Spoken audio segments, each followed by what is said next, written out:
सबसे पहले आप सबका शुक्रिया कि आप तशरीफ लाए और इस प्रेस कॉन्फ्रेंस का इनेकाद हमने कल का सोचा था, जो गुजरा कल है, लेकिन जैसा कि आप जानते हैं कि 5 अगस्त के तनाजुर में वो दिन 5 अगस्त जब हमारा सब कुछ लुट गया, हमारी दफा 370 35 से स्पेशल जज की छतें दीवारें सब गायब हो गई और हमें अजियत पहुंचाई गई, पूरी कौम को अजियत पहुंचाई गई, पूरी रियासत जम्मू और कश्मीर। जब मैं कहता हूं मैं अर्स्टवेल रियासत जम्मू और कश्मीर की बात कर रहा हूं। और कल हमने सोचा था कि बात करें, लेकिन हुआ यूं कि कल हमारे लीडर, हमारी प्रेसिडेंट महबूबा जी और बाकी लीडरान भी, उनको घर से बाहर नहीं आने दिया गया। और जो लोग यहाँ आए थे कल सुबह, जैसे हमारे जनरल सेक्रेटरी साहब गुलाम नबी हंजूरा साहब, तो जब वो यहाँ आए तो पूरा दिन उनको अंदर बंद रखा गया, बाहर ताला लगाया गया। मेरे ख्याल से फिर मगरिब की नमाज के साथ ही शायद उनको फिर रिहाई मिली। ये सारी बातें जो है, मजम्मत अगर हम करना चाहेंगे, मेरे हिसाब से आज की तारीख में मजम्मत करने के लिए अल्फाज भी कम पड़ गए हैं कि हमें कोई नई डिक्शनरी, कोई नई लुगत को देखना पड़ेगा जहां पे हम ऐसी अजियतों की मजम्मत कर सके, कोई लफ्ज, कोई एक्सप्रेशन इस्तेमाल कर सके जो जमहूरियत के दायरे में हो रहा है। अब देखिए, 5 अगस्त को हमारे साथ ये हुआ और आज भी वैसे वही दिन है, क्योंकि 5 अगस्त को हुआ था राज्यसभा में और 6 अगस्त को हुआ था लोकसभा में, तो आज भी उस कंटिन्यूटी के एतबार से ये दिन भी उसी के साथ जुड़ा हुआ है, 6 अगस्त को। अब कल से हमने बहुत सारे बयानात सुने, बहुत सारी बातें सुनी हमने, एवं प्राइम मिनिस्टर साहब के बयान भी आ गए, तो हैरानगी भी हो जाती है इंसान को कभी कभी कि लोगों को कितना बना सकते हैं, ये किस हद तक जा सकते हैं बनाने में। मिसाल के तौर पर कल ये भी कहा गया कि ये एक आर्टिकल 370 का डाइल्यूट होना, क्योंकि आर्टिकल 370 एज सच वहीं पर है, लेकिन उसके अंदर सारा कुछ है वो चेंज हो गया कि आर्टिकल 370 का डाइल्यूट होना एक वाटरशेड है, मेरे ख्याल से मोदी साहब ने कहा। अब किस किस वाटरशेड की बात करें हम? अगर हम फिलहाल इस वाटरशेड में से शेड निकाल दें, हम सिर्फ वाटर की बात करें, पानियों की, that is Indus water treaty, हमारा सारा इलाक हमने कर दिया इतने बड़े जमहूरी मुल्क हिंदुस्तान के साथ। और 1960 में शायद इंडस वाटर ट्रीटी का इनेकाद ने जन्म लिया, प्रोबेबली इट वाज सितंबर, जहां तक मुझे पुराना याद है। आज 64 साल हो गए, हमारे पानियों पे हमारा हक नहीं है। और यहां तक कि हमारे पास हमारा पानी पड़ोसी मुल्क को दिया गया, जैसे इंडस रिवर है, उसमें झेलम है, चनाब है, और अपने लिए रवि, ब्यास, सतलुज रखा गया। हमने इलाज कर दिया, हमारा पानी दिया गया, और हमारे पानियों पे जितना बचा हुआ है वहां पे प्रोजेक्ट्स बनाए गए जो हमारे नहीं है, जो गवर्नमेंट ऑफ इंडिया के अंडर आते हैं, और हमारे पास बिजली नहीं है। अब जब हमारे पास बिजली नहीं है, उस पर तोड़ा ये कि हमारे पास स्मार्ट मीटर लगते हैं, लेकिन स्मार्ट सरकार जो हमारी है, ये स्मार्ट मीटर लगाते हैं, लेकिन हमारे पास स्मार्ट बिजली की हमारे बिजली नहीं है। ऐसा नहीं कि इनको बिजली नहीं मिलेगी ना, ऐसा नहीं है, किसी गलतफहमी में मत रहिए। ये खरीदते ही कम है, करना क्या है यार, हम तो आका हैं, ये गुलाम है, ये क्या कर सकते हैं? ये खरीद सकते हैं, बिजली हमें दे सकते हैं, लेकिन खरीदते नहीं है, उतनी ही खरीदते हैं जितनी इनकी मर्जी है। बाकी आपका वो लोड शेडिंग ये जारी है, आपका शेड्यूल जारी है, तो हमारा पानी लेके हमें बिजली फराम नहीं होती है। अब चूंकि मोदी साहब जो हमारे वजीर आजम है, वो अक्सर कहते हैं कि मोदी है तो मुमकिन है, ये वो कहते हैं, ठीक है, चलिए हम इनकी इस बात को 2 मिनट के लिए मान लेते हैं कि मोदी साहब है तो मुमकिन है। तो इसी मोदी साहब से हम गुजारिश करते हैं कि आप कहते हैं कि सब कुछ मुमकिन है आपके राज्य में, तो ये पानी हमें वापस दे दीजिए। अगर आप पानी हमें वापस नहीं दे सकते तो बमेहरबानी 64 साल का मुआवजा दे दीजिए, पैसा दे दीजिए हमें, और जितने इसमें प्रोजेक्ट्स हैं वो हमें ट्रांसफर कर दीजिए। और तो और आगे जितने भी साल आ जाएंगे, हर साल हमें इसका मुआवजा देते रहिए। हम आपसे यूनियन बजट में बिहार और आंध्रा की तरफ पैसे की बरसात नहीं मांगेंगे कि आपने उनको बरसात की पैसों की, हम आपसे अपना हक मांग रहे हैं।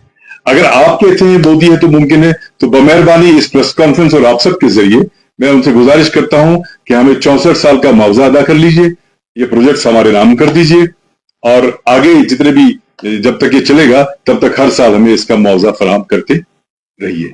एक दूसरा, उसी बयान में कहीं मैंने ये पढ़ा कि आर्टिकल 370 एक रुकावट थी आइन हिंद के लिए यहां घुसने के लिए। मैं ये बात पूरी तरह समझा नहीं कि कैसे, बिकॉज अगर आप मोदी जी की कोई ले लें तो जब वो 2019 से पहले जब भी यहां आए तो वो भी एक आइन के दायरे में आए ना। वो आइन तो वही था कि हमारे प्राइम मिनिस्टर साहब आ रहे हैं और यहाँ पे सबको उनको प्रोटोकॉल और इस्तकबाल वगैरह सब कुछ हो रहा था। और अगर कभी कभी सरकारें गिर गई, गवर्नर राज हो गया, प्रेसिडेंट सोलो का, वो भी उसी आइन के तहत हो गया। वो आइन कौन सा आइन था अगर ये आइन नहीं था भाई? यही तो आइन था वो। अगर इलेक्शन हो जाते हैं तो जो इलेक्शन कमीशन ऑफ इंडिया है वो भी इसी आइन के तहत है।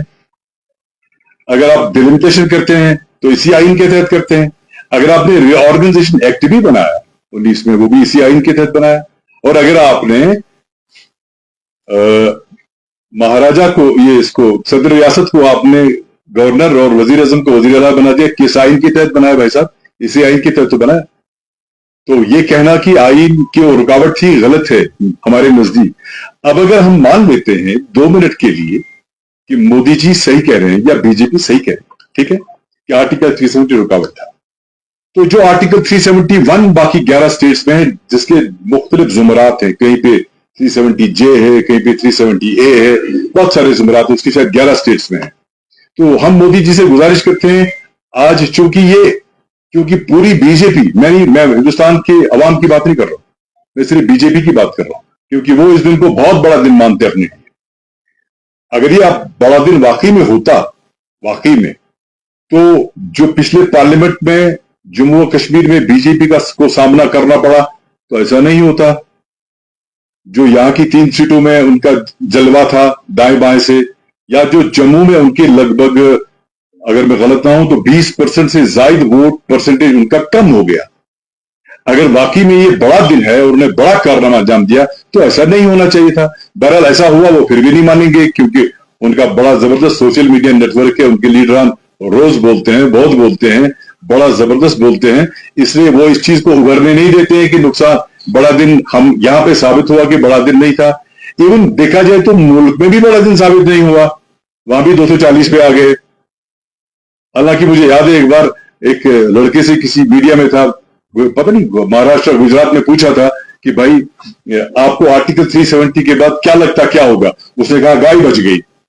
अब गाय का आर्टिकल 370 से क्या ताल्लुक था? इस तरह का डिस्कोर्स इन्होंने शुरू किया था। तो जाहिर है ये बड़ा दिन साबित नहीं हुआ, इनकी नजर में है, साबित नहीं हुआ। चलिए मान लेते हैं इनका बड़ा दिन है, तो आज के इस बड़े दिन हमें आर्टिकल 371 में फिलहाल दे दीजिए, जब तक जो हम 5 अगस्त के बारे में जो हम कहते आए हैं या कह रहे हैं, वी स्टैंड बाय दैट, हम उससे पीछे नहीं हटते हैं।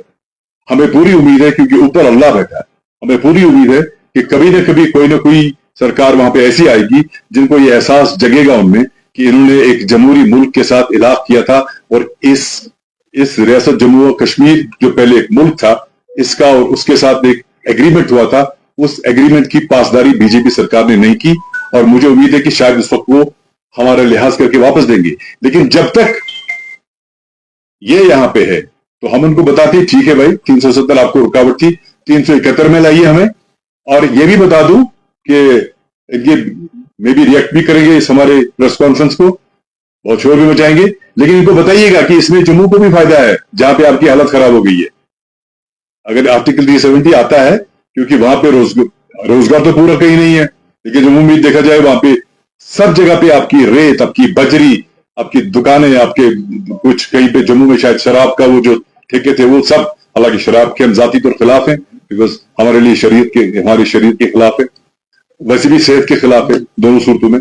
लेकिन फिर भी मैं कहता हूं कि रोजगार के एतबार से भी हालत खराब है। तो मेरी उनसे गुजारिश है कि अगर आपको लगता है कि आपका बड़ा दिन है तो इस बड़े दिन पे 371 में फिलहाल लाइए, जब तक हम बाकी काविशें आर्टिकल 370 एतबार से या क्वेश्चन जारी रखेंगे। तो सिर्फ बातें करने से कुछ नहीं होता। अगर आप देखेंगे रोज ये कहते हैं कि कश्मीर में, जम्मू कश्मीर में बदलाव आया।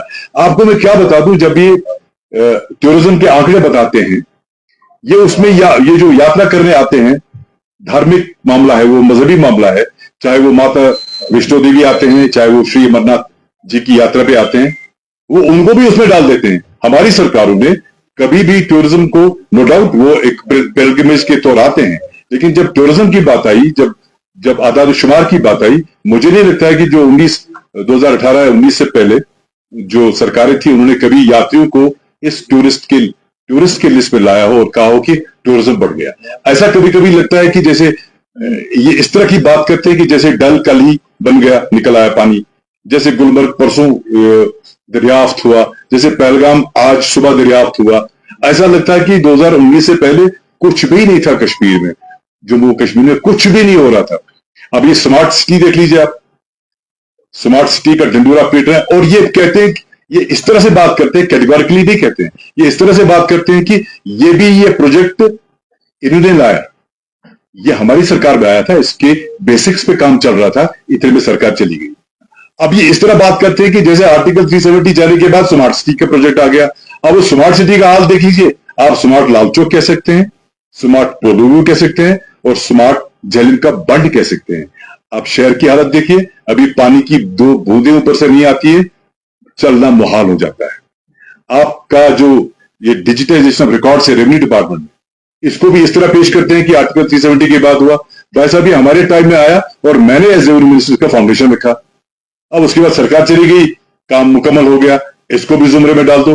हर एक चीज ये ऐसे पेश करते हैं कि जैसे आर्टिकल 370 5 अगस्त 19 से पहले यहां कुछ भी नहीं था, जो कुछ है उसके बाद आया। तो इसलिए आज आपको तकलीफ दी, क्योंकि इन्होंने कल लीडरान को बंद कर दिया, इन्होंने कल हमारा दफ्तर बंद कर दिया और कहते हैं हालात ठीक है। अगर हालात ठीक है तो दफ्तर क्यों बंद है भाई? यहाँ पे लोगों को सुबह से शाम तक भूखा क्यों रहना पड़ा? इस दफ्तर के अंदर शाम को 7:30 बजे तक या 8 बजे तक या 7 बजे तक क्यों रहना पड़ा, अगर आपके इतने हालात ठीक है? तो इसलिए ये 2-3 बातें मैं आपसे के साथ शेयर करना चाहता था कि एक कि हमारे पानी वापस कर दे, पानियों का मुआवजा दे दे, 64 साल का प्रोजेक्ट्स हमें दे दे और आगे भी हमें मुआवजा देते रहे। हम बजट में से कुछ नहीं मांग रहे हैं इनसे।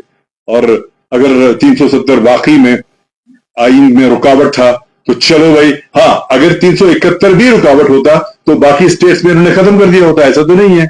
इसलिए हमें फिलहाल वो 371 में लाइए, इसलिए ये बात करने के लिए आपसे मेरे एक्चुअली 2 क्वेश्चन आपसे है। एक तो ये कि आपकी पार्टी में ही कंट्राडिक्शन है, आपकी चीफ जो है वो 370 से कम या ज्यादा